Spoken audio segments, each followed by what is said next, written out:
ইসলামী শিক্ষামতে শয়তান মানুষের জীবনভর বিভ্রান্ত করার চেষ্টা করে, কিন্তু তার সবচেয়ে বড় প্রচেষ্টা থাকে মৃত্যুর সময়।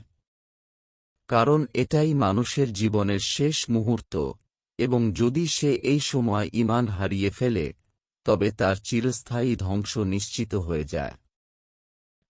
মৃত্যুর সময় শয়তানের ধোঁকার ধরন। শয়তান মানুষের মৃত্যুর সময়ে তাকে বিভ্রান্ত করতে বিভিন্ন কৌশল অবলম্বন করে।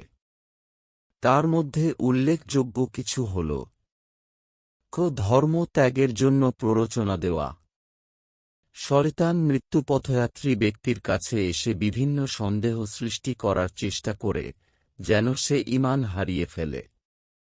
উদাহরণস্বরূপ, সে বলতে পারে, তুমি কি নিশ্চিত যে ইসলামই একমাত্র সত্য ধর্ম? আল্লাহ কি সত্যিই আছেন?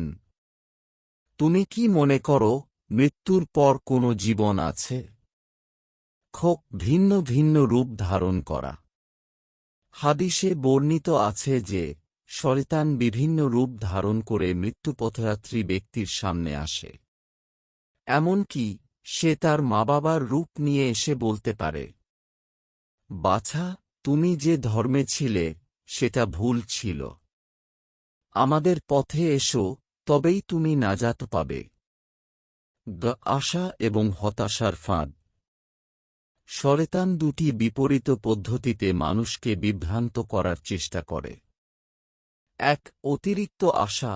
সে বলতে পারে, তুমি যা চাও করো, আল্লাহ তো খুব দয়ালু, তিনি তোমাকে ক্ষমা করেই দেবেন।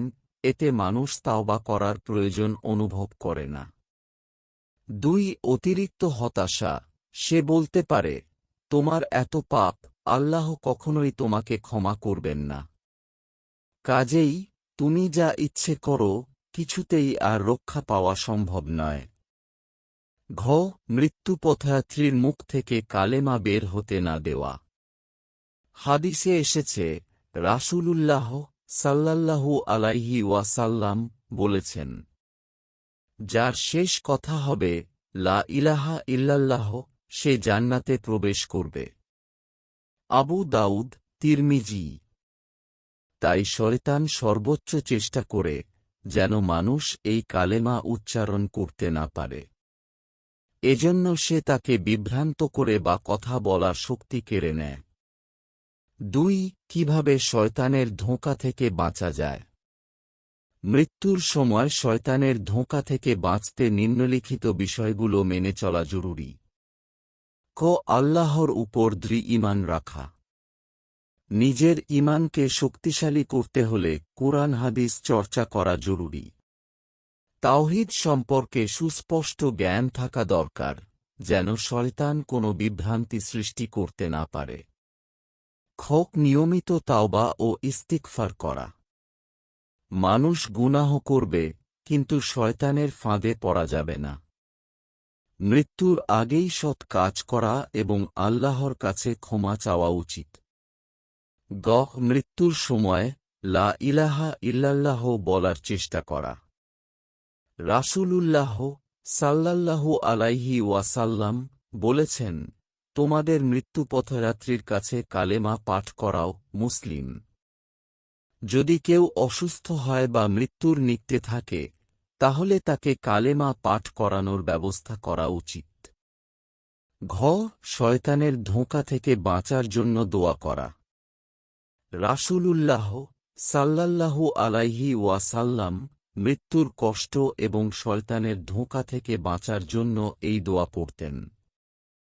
হে আল্লাহ, আমি আপনার কাছে আশ্রয় চাই, যেন শয়তান আমার মৃত্যুর সময় আমাকে বিভ্রান্ত করতে না পারে। আবু দাউদ। সাহাবাদের অভিজ্ঞতা ও সতর্কতা। সাহাবীরা মৃত্যুর সময় শয়তানের ধোঁকা সম্পর্কে খুবই সতর্ক থাকতেন।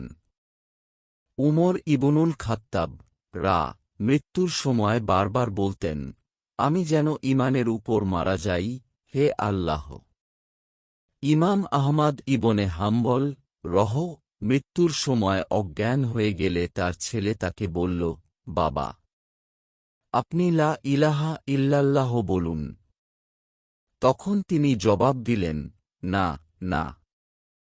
পরে জ্ঞান ফিরে এলে বললেন, আমি শয়তানকে দেখেছি, সে আমাকে বলছিল, তুমি রক্ষা পেয়ে গেছ। তখন আমি বলেছি, না, এখনো নয়। অর্থাৎ মৃত্যুর আগ পর্যন্ত শয়তানের ধোঁকা চলতেই থাকে। ৪. মূল শিক্ষা। মৃত্যুর সময় শয়তান সর্বোচ্চ চেষ্টা করবে মানুষকে বিভ্রান্ত করতে। সে বিশ্বাসের মধ্যে সন্দেহ সৃষ্টি করবে, হতাশ করবে বা ভুল আশা দেখাবে।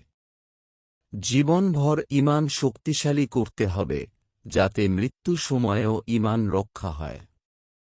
নিয়মিত দোয়া করা, নেক আমল করা এবং মৃত্যুর সময় কালেমা পাঠের চেষ্টা করা উচিত।